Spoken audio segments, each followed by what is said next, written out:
Може да заобиколим магнитните бури и да се носим под някакъв щит.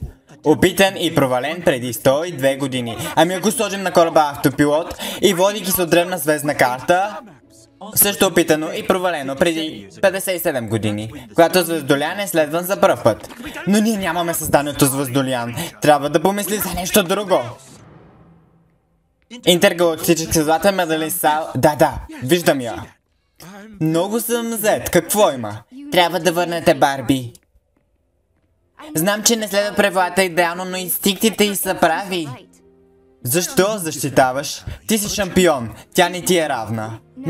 Не. Тя е по-добра. Барби е лидер. Тя има сърце. Ти.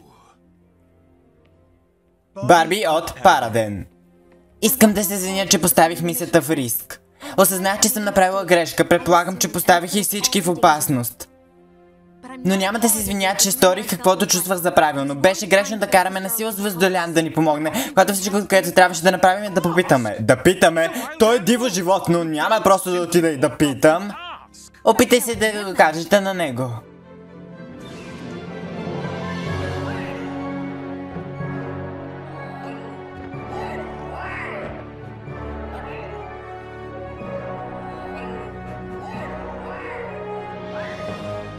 Видяхте ли, трябва да я оставите да се върне. Няма да казваме какво да правя, аз съм кралят.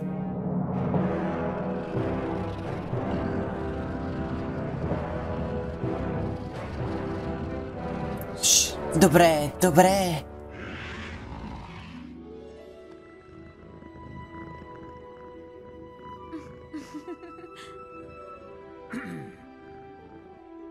Ще преразгледам позицията си. Ти си върната в отбора. Така ли? Да.